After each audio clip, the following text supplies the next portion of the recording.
Amara's sobs slipped through the locked nursery door just as Eli pressed his tiny palm against it. The hallway outside the nursery looked too polished to hold that kind of pain. Italian marble reflected the dim gold of wall sconces. Oil portraits stared down with frozen, expensive indifference. At the far end, two members of the household staff lowered their eyes and kept walking, as if the sound had become part of the mansion's architecture, no more surprising than the grandfather clock or the cold shine of silver trays. But Naomi stopped so abruptly that the folded bed linens in her arms nearly slid to the floor. Her body knew that cry before her mind caught up to it. Not because it belonged to her child, but because any mother recognized the sound of a child trying not to be heard. Eli wriggled down from her hip and toddled straight toward the white nursery door. "Baby crying," he whispered. Naomi's throat tightened. The rule in that wing had been repeated to every employee on her first day. When the nursery door is shut, no one enters unless summoned. No questions, no delays, no mistakes. The DeLuca household ran on obedience sharpened into instinct, and every servant in the mansion knew that certain silences were more dangerous than shouting. Naomi had seen Roman DeLuca only 3 times up close in 6 months, and each time the room seemed to harden around him. He never raised his voice to make himself feared. He did not need to. Still, the crying continued. Not loud, not wild. Worse than that. It came in broken little pulls of breath, as if Amara had learned that grief inside this house had to stay neat. Eli patted the door again, then looked back at Naomi with a confusion too pure to hide. He was only 3, still soft-cheeked, still speaking in small bursts, still believing every locked thing had a reason that could be explained. Naomi set the linens on a side table and crouched beside him. Her eyes went to the brass handle. No one else was in the hall now. The security camera above the archway watched in mute red light. "Come on," she murmured, reaching for him. "We have to go." But Eli leaned his weight away from her and pointed at the door, lower lip trembling in protest. "Sad girl." The words landed harder than they should have. Naomi had cleaned around the edges of Amara's life for months. Untouched breakfast trays, half-finished homework, dolls arranged in perfect rows along the nursery shelves, and every morning the faint puffiness beneath the little girl's eyes. She had told herself not to guess. In houses like this, curiosity could cost a paycheck, a future, even safe passage out the front gate. She needed this job, needed the room in the staff quarters, needed the cash that paid for Eli's inhaler and daycare, and every small mercy she could still afford to give him. Then another muffled sob broke behind the door. The sound changed the shape of the moment. Naomi rose. Not quickly, not dramatically, but with the quiet finality of a woman deciding what she was willing to lose. Her fingers closed around the brass knob. Locked. She knocked once. "Amara," she called softly. "It's Naomi." No answer. Only the ragged hitch of a child trying to swallow her own crying. Naomi looked at Eli, then at the camera, then back at the door. Her pulse kicked hard enough to make her fingertips cold. If she walked away now, nothing visible would happen to her. No one would accuse her. No one would say she had failed. But she would know. And somewhere on the other side of that painted wood, an 8-year-old girl would keep learning that locked doors mattered more than her tears. So Naomi acted. She set her shoulder against the doorframe, slipped a thin housekeeping key ring from her apron, and tried the small utility pick the staff used for jammed linen closets. Once. Twice. On the third trembling turn, the latch clicked. The room opened by 2 inches. The door opened by 2 inches, and the first thing that slipped through was not light, but the sound of a child trying not to cry anymore. Warm lamplight lay across the bedroom carpet in a pale gold square. Lace curtains stirred against tall windows sealed shut against the winter wind. On the far side of the room, Amara DeLuca sat on the floor beside her bed, knees pulled to her chest, eyes swollen, cheeks wet, breathing in those tiny broken pulls children make when they have learned that sobbing only brings punishment faster. Naomi Carter did not rush toward her. Fear lived in houses like this by sound, and Roman DeLuca's mansion had taught every servant that some silences were enforced, not chosen. Then another sound entered the room. A soft wooden clack. A toy giraffe dropping from small fingers. Eli Carter, half awake on Naomi's hip, lifted his sleepy head and looked straight at Amara. He did not see the locked door, the rules, the danger, or the family name attached to the room. He only saw another child with tears on her face. His little hand opened toward her with the clumsy certainty of kindness before language had fully formed. Cry girl. The words were imperfect. The meaning was not. Amara flinched at first, the way frightened children flinch from everything, even gentleness. But when Eli reached farther and offered the toy giraffe as if it were the most natural answer in the world, something in her expression loosened. Not trust yet, just surprise. Naomi felt it the way a person feels a draft in a sealed house. This was new. This mattered. She stepped inside and nudged the door almost closed behind her, leaving only a narrow line of hallway light. It's all right, Naomi whispered, voice low enough to stay beneath the walls. I'm just here to see if you're hurt. Amara looked at Naomi, then at Eli, then back down at the carpet. You're not supposed to come in. Naomi knew that. Every one of the 6 household staff knew that. The rule had no written form, but the mansion breathed it from polished marble and dark oak. No one entered the girls' room at night unless Roman DeLuca gave the order. Still, the lock had turned under Naomi's hand, and that decision could not be taken back. Eli twisted in Naomi's arms, insisting with his whole little body to be put down. When his shoes touched the carpet, he waddled toward Amara with the solemn concentration of a toddler crossing sacred ground. Naomi nearly stopped him. Then she didn't. Agency moved in strange ways inside broken homes. Tonight, it belonged to the smallest person in the room. He placed the giraffe in Amara's lap. The room went still. Amara stared at the toy as if no one had ever given her something without asking for quiet in return. Her fingers trembled before they touched it. Eli sat down beside her, close enough to share warmth, far enough not to scare her, and leaned his small shoulder against her arm as if that settled everything important. And somehow, for one long breath, it did. If you have ever seen kindness enter a place built on fear, you know how quiet the air can become. Naomi knelt a few feet away, keeping herself lower than Amara's eye line, making no demands. Did someone scare you? She asked. Amara's lips parted, but no answer came. Her gaze darted to the bedroom door. Not to the lock, to the door itself. Naomi noticed. Children always looked at the direction of danger. Eli noticed something else.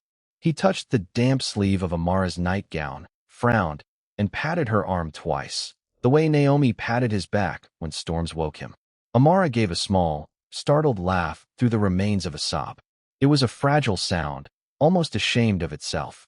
Naomi heard footsteps in the hallway and felt her stomach tighten. One of the 4 security men, heavy and slow, passed by without stopping. The floorboards settled again. Cost had already entered the room. Rules lived in the DeLuca mansion the way cold lived in marble, inside the walls, beneath the polish, in every silence that came too fast. Breakfast rang at 7 sharp in the staff kitchen below the East Hall. The 6 members of the DeLuca household staff moved with the neat economy of people who had learned that in this house, even a spoon set down too hard could sound like defiance. Upstairs, doors stayed closed unless summoned open. Questions stayed unasked unless they concerned linen, meals, or schedules. Children, however, did not honor systems built by frightened adults. Morning light spilled through the high kitchen windows in thin white bars, catching steam from oatmeal and the buttery smell of toast. Eli Carter sat at the long prep table in a booster seat Naomi Carter had dragged in beside the wall, his small sneakers knocking softly against the wood. He should have been drowsy after the late night, but curiosity had brightened him into wakefulness.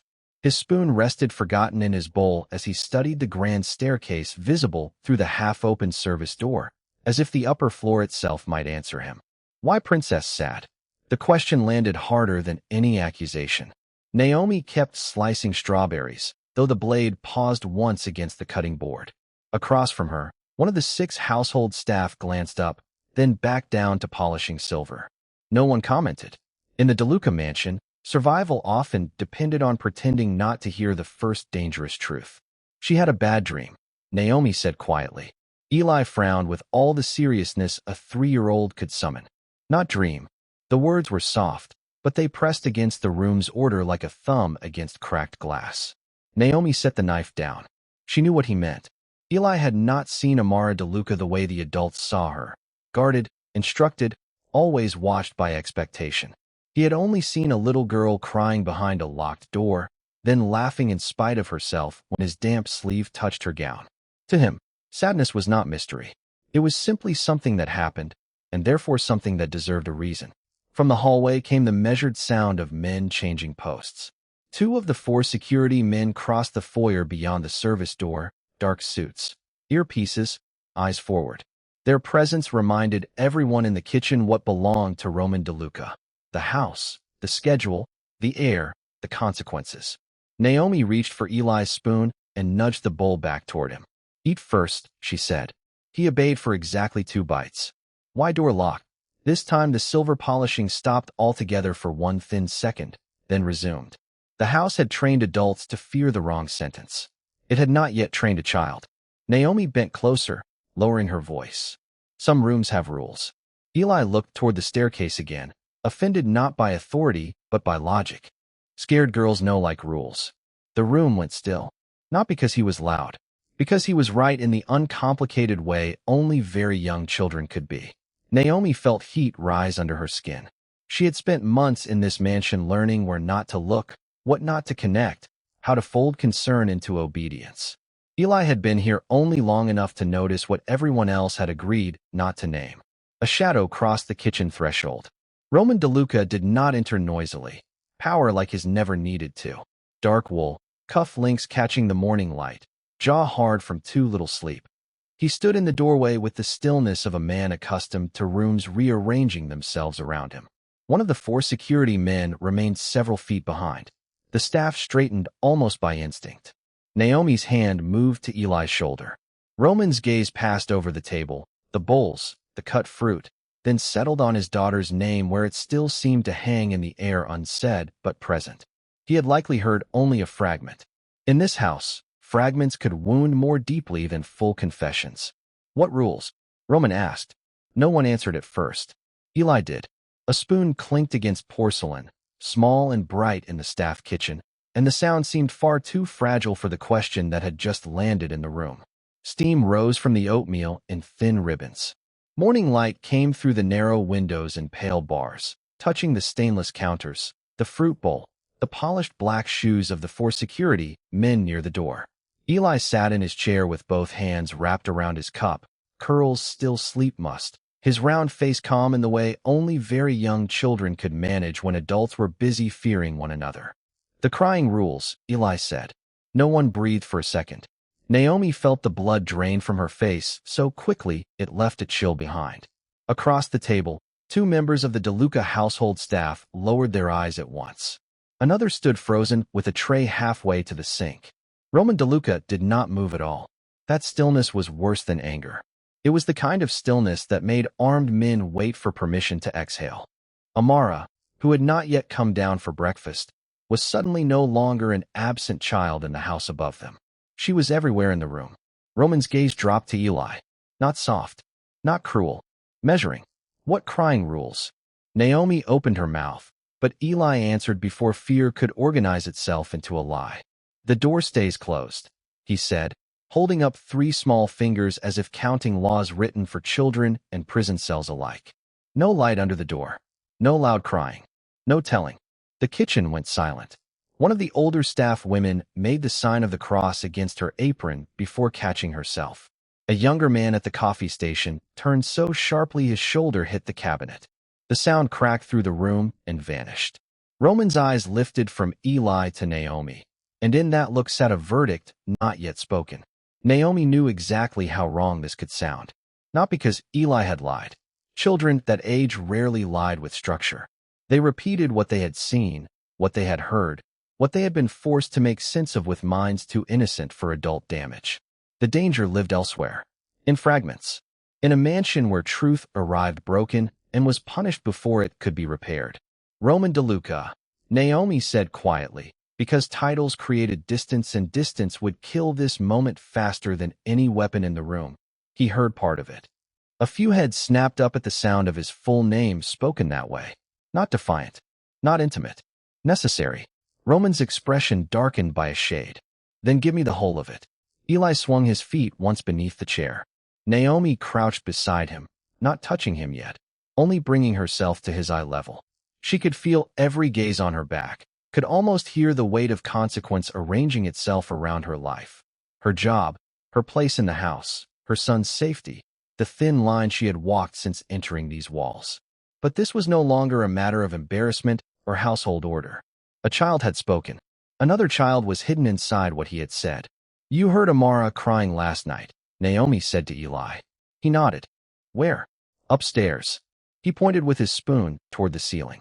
"Pretty door." Roman's jaw tightened. Naomi continued carefully. "And what did you hear after that?" Eli frowned with concentration, searching for memory the way toddlers did, with their whole bodies. "Lady voice." "Whose voice?" He looked at Naomi first, then at Roman, then down into his cup. "Not yours." Roman stepped forward once. One of the security men shifted with him, then stopped. "Say it exactly." Eli blinked at the force in the room, and for the first time uncertainty crossed his face. Naomi placed one hand over his small wrist, steadying him, lending him courage without feeding him words. "Good girls don't make scenes," Eli recited, the sentence too cold in his tiny voice. "Wipe your face." The rest of the sentence did not come from Eli's mouth. It came from Naomi Carter's memory, sharp as broken glass and older than this morning, older than this mansion, older even than Roman DeLuca's daughter's silence. The staff kitchen seemed to shrink around the spoon, the oatmeal, the breath held in 6 motionless bodies from the DeLuca household staff, and the weight of 4 men from the DeLuca security team waiting just beyond the doorway. "Then smile when you come downstairs," Naomi said softly, finishing the line before she could stop herself. The room went still. Roman did not turn toward Eli first. He turned toward Naomi. Cold light from the narrow kitchen windows cut across his face, making the old scar near his jaw look carved from stone. Until that moment, suspicion had been drifting through him without shape. A phrase in a child's voice. A daughter who cried behind locked doors. A house trained to hear distress and call it bad behavior. But now suspicion found bone. "You've heard that before," Roman said. Naomi's fingers loosened from Eli's wrist. Not because she was calm, but because she understood in one hard instant what speaking had cost her. In this house, knowledge was never harmless. Staff were paid to clean, carry, disappear, not to recognize the architecture of pain inside the boss's family. Eli looked up at her, confused by the fear that had entered the room only after the truth had become clearer. Naomi swallowed. "Yes." A single word. No excuse around it. No performance. Roman stepped closer, and even the polished floor seemed to tense beneath him. "From Amara DeLuca?" Naomi did not answer quickly. That hesitation said more than denial could have. She had not wanted to betray the child. She had not wanted to accuse anyone in a house where accusations could collapse livelihoods in an afternoon. She had only wanted to protect her son from repeating what no toddler should ever learn. "I never asked her questions," Naomi said at last. She talked when she thought no one important was listening. The sentence landed like a slap no hand had delivered. No one important. One of the kitchen workers lowered her eyes at once. Another gripped the edge of the prep table. Everyone in that room understood the danger now. Naomi had crossed out of service and into witness. Roman's voice dropped. That made it worse. "Tell me everything." Naomi looked at the door, at the security shadows beyond it, then at the little plastic blue cup in Eli's hands. Her choice was not between speaking and staying silent anymore. It was between 2 losses. If she spoke, she could lose her job, her place in the mansion, the fragile safety she had built for Eli Carter. If she stayed silent, Amara DeLuca would be left alone inside whatever had taught her to cry in secret and then come downstairs smiling. So Naomi chose the loss she could survive. "In the laundry hall 2 weeks ago, I heard her crying before breakfast," she said. Not loud, like she was trying to be good at it. Roman froze mid-breath. "I thought she had fallen or gotten hurt. I came around the corner, and she wiped her face before she even saw me. Then she said she was practicing." "Practicing what?" Roman asked. Naomi met his eyes now. "Steady. No way back." Pretending nothing happened. Silence pressed against the cabinets. Eli, too young to understand power and old enough to feel terror, leaned against Naomi's leg. She rested one hand on his shoulder while the rest of the truth came out in pieces she had buried to keep working. Another time, on the back stairs, she said if she cried at the wrong time, she made things harder for everyone. She said good girls know when to stop. Naomi's throat tightened, but she did not stop. And once, when I brought fresh towels outside her room, I heard a woman's voice inside tell her to clean up before dinner. The words landed heavier than gunmetal in the study's amber light. A fire hissed behind the black marble grate, steady and expensive, while the rest of the room seemed to contract around what Naomi Carter had finally said aloud. The crystal tumbler near Roman DeLuca's hand remained untouched. Across from him, Eli Carter leaned against Naomi's leg, drowsy now, one fist twisted in the fabric of her skirt, as if even he could feel that something old and rotten had just been dragged into the open. For one long second, Roman did not move. Then he stood. The chair scraped back. Silence cracked. He crossed to the window, not because there was anything to see beyond the dark lawn and the iron gate, but because men like Roman DeLuca had spent years learning how to think while facing away from witnesses.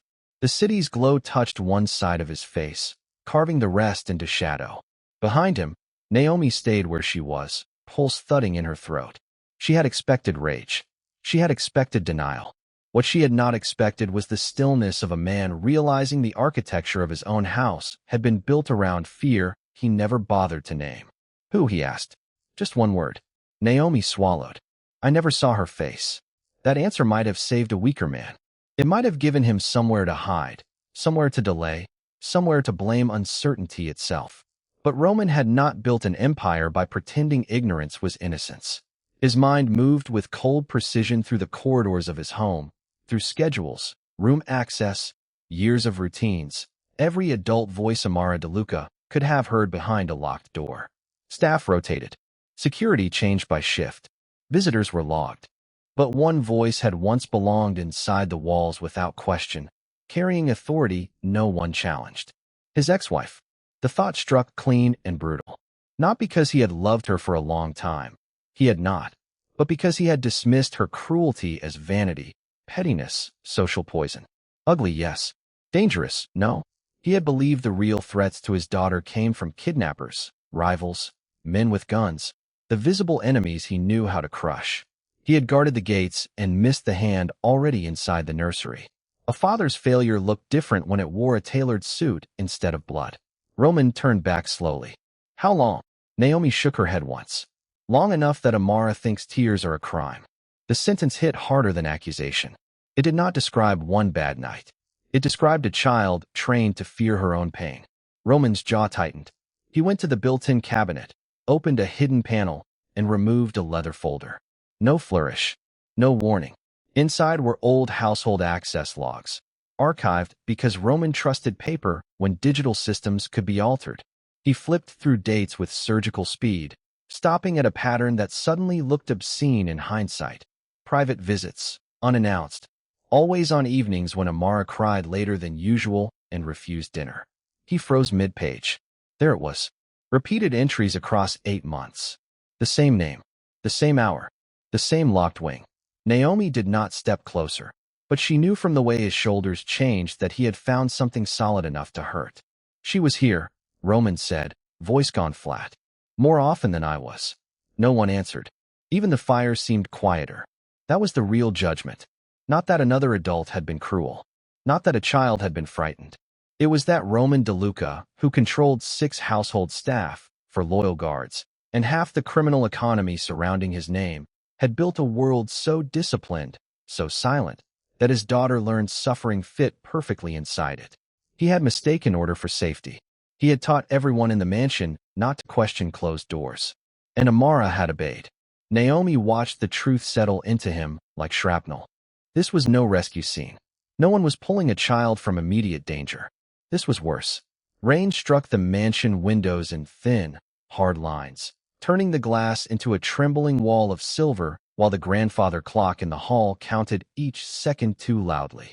The study door opened with none of Roman DeLuca's usual measured control. Something in him had gone past anger and entered a colder, more dangerous place. The place where a man stopped protecting his pride and started hunting the exact shape of a lie. Naomi Carter did not follow. She stayed at the threshold, one hand gripping the frame, the other pressed flat against her apron as if to steady her breathing. The amber light from the study spilled across the dark hall runner, and for one suspended moment, The whole mansion seemed to understand that silence was no longer going to save anyone. Roman crossed the corridor and climbed the staircase without calling for permission, without warning, without the ritual of distance that ruled every room under his roof. Below him, the DeLuca household staff froze where they stood. 6 employees trained to become invisible at the first sign of tension. At the front entrance, the 4 guards of the DeLuca security team straightened instantly when they saw his face, but none of them spoke. They had seen violence before. What unsettled them now was restraint. Amara DeLuca's door stood closed at the end of the second-floor hall, white paint gleaming under the sconces. Roman stopped in front of it, his hand hovering just above the brass knob. On the other side, no crying came. That was what made the moment unbearable. A child who had learned to weep only after dark had also learned when not to make a sound. He opened the door. Soft lamp light fell over bookshelves, pale wallpaper, and the untouched tray from dinner set on a side table. Amara sat on the edge of her bed in a pressed cream nightgown, ankles together, hands folded too neatly in her lap. Her eyes lifted at once to Roman, then shifted behind him toward the hallway, as if measuring who else had heard. "Who told you to clean up before dinner?" Roman asked. No thunder could have cut the room more sharply than that sentence. Amara's small shoulders tensed. "I spilled juice." Roman stepped farther inside. The door remained open behind him. "That isn't what I asked." The child's gaze dropped to the blanket, fingers tightening around the fabric. The room held the smell of lavender and starch, but beneath it sat another truth Naomi had already recognized days ago, the faint medicinal scent of cream, hidden and overused. From the hallway, Naomi listened without moving. This was not her moment to shield. It was Amara's moment to choose whether fear would keep its voice. Roman crouched until he was level with his daughter, but even lowered, he did not look softer. He looked exact. "Did someone hurt you?" Amara shook her head too fast. "Did someone tell you not to talk?" A pause. Then another. The rain thickened against the windows. Finally, the child whispered, "I was bad." Roman's face did not change, but something final entered his eyes. "Who taught you that?" The answer came in fragments, the way truth often did when shame had been rehearsed longer than honesty. A woman's voice after baths. Sharp fingers under the chin. A warning at the mirror. "Stand still. Stop crying. If Roman DeLuca hears, he will be angry at you. Clean your face. Smile at dinner. Good girls do not cause trouble." Amara did not say the whole thing in one breath. She barely said it at all, but the lie cracked wide enough for the night to look through it. Naomi looked down the hallway toward the back staircase, where movement flickered. One of the 6 household employees had stopped halfway up with fresh towels folded over both arms. The woman's face drained the instant Roman turned. He rose slowly. There it was. Not a ghost. Not a misunderstanding. Not some vague cruelty blurred by time. Recognition moved across the second floor like a match meeting gasoline. "Come here," Roman said. The woman did not. Lightning flashed beyond the tall windows, bleaching the upstairs corridor white for a single violent second and leaving every face stripped bare. The employee with the towels stood frozen near the back staircase, breath caught, shoulders lifted like a woman waiting for impact. Below, the storm pressed against the mansion. Above, a smaller silence tightened around one child who had been crying for weeks and one toddler who did not understand lies well enough to obey them. Naomi Carter reached the landing first, not because she was fearless, but because fear had finally changed shape. Until that night, she had feared losing her job, losing her room in the servants' wing, losing the fragile safety she had built for Eli Carter inside Roman DeLuca's house. Now she feared what would happen if nobody moved fast enough. Her hand closed around Eli's small wrist just as he tried to toddle past her, his other fist still clutching the soft gray rabbit he carried everywhere. "Stay with me," she whispered. Eli looked past her, straight toward the employee with the towels, and pointed with the blunt certainty only a very young child could possess. "Night, lady," he said. The words landed harder than any accusation. Roman did not speak. Amara DeLuca, still standing near her bedroom door in a pale nightgown, went perfectly still. Her tears had stopped mid-breath, as if even grief had turned to listen. Naomi's eyes lifted to the employee's face. She saw it then, the The same panic she had noticed twice before and pushed aside because servants in rich houses learn to survive by not asking the final question. The woman had always appeared after the crying. Never for long. Never where the others could place her exactly. And Eli, who wandered where adults were too distracted to watch every corner, had seen what no one else understood. Not a ghost. Not a nightmare. A woman. The employee's lips trembled. He's just a baby. He doesn't know what he's saying. Eli frowned with offended seriousness, then pointed again toward Amara. Lady sing.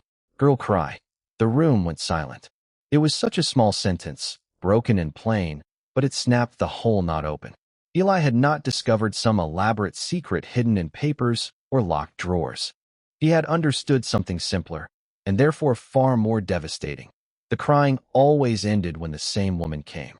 The woman was not hurting Amara. The woman was going into that room in secret, singing to her, and leaving before dawn. Whatever lie had ruled this house, it had depended on adults hearing badly on purpose. Amara's voice came out thin. Don't make her go. Roman turned so sharply that his cuff brushed the polished banister. He looked from his daughter to the employee, and for the first time in years the force in him met a fact it could not command into another shape. The woman with the towels lowered them slowly to the floor. White linen spilled across dark wood like a surrender flag. I never touched her in anger, she said. I only came when she screamed. Naomi did not release Eli's wrist. This was not her confession to control. This was not her house to rule. But she stepped one pace in front of her son anyway, placing her own body between him and the blast radius of DeLuca truth. Her choice cost her the last shield servants usually had, distance. If Roman decided she had listened too closely, she would lose everything by morning. Then tell it clean, Naomi said, voice steady. Because he recognized you before any of us did. The employee shut her eyes. Rain battered the windows. Downstairs, one of the 4 security men moved at the end of the hall, then stopped when Roman lifted a hand without looking. No one entered. None of the 6 household employees made a sound. Amara took one barefoot step forward. She smells like my old room, she whispered. Roman's face changed at that. Not softened. Worse. Broken open by memory. The first quiet night did not arrive all at once. It came in small pieces. The rain easing off the windows, the mansion's old pipes settling, the heavy hush of 6 staff members trying not to breathe too loudly. In the upstairs corridor, Roman DeLuca stood with one hand still raised, as if the whole house had been trained to obey the shape of his silence. Amara remained barefoot near the threshold, her eyes fixed on Naomi Carter, while Eli Carter clutched his mother's sleeve and looked from face to face with sleepy seriousness. Naomi did not move toward Roman. For the first time that night, she simply waited. Roman looked at his daughter, then at the maid, then at the child beside her. The memory in his face had not softened him. It had stripped him bare. He understood now what Amara had recognized before anyone else could name it. Naomi was not frightening the child. The child was calming the girl. That truth hit him harder than any accusation. Bring them in, Roman said. One of the 4 security men stepped forward at once, but Roman lifted 2 fingers and stopped him cold. No one touched Naomi. No one hurried Eli. The instruction was quiet, but it changed the entire house. Inside Amara's room, the lamps glowed low in gold. The broken drawers had been repaired enough to close. The curtains swayed gently in the last draft of the storm. Naomi set Eli on the rug, and the toddler immediately reached for the toy truck he had been carrying in his fist since the hallway. Amara watched him, then glanced at the bed where she had cried for nights no one had understood. Her voice came small. He slept here before. Naomi answered carefully. Yes, baby. Roman's jaw tightened at that single word. He had built a home where fear moved faster than kindness, and now his daughter was learning trust from the maid he had almost dismissed. He crossed the room, slow and controlled, and stopped at a distance that made no one flinch. What did my daughter mean, he asked Naomi, when she said you smelled like her old room?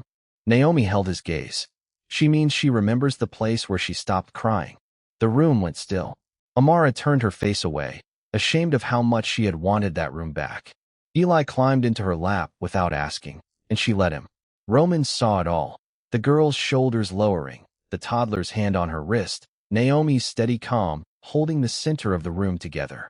For the first time, he realized his daughter had not been asking for permission to speak. She had been asking for someone to believe her.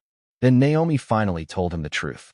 The house had once made the same sounds every night. Locked doors, harsh voices, a little girl crying behind walls.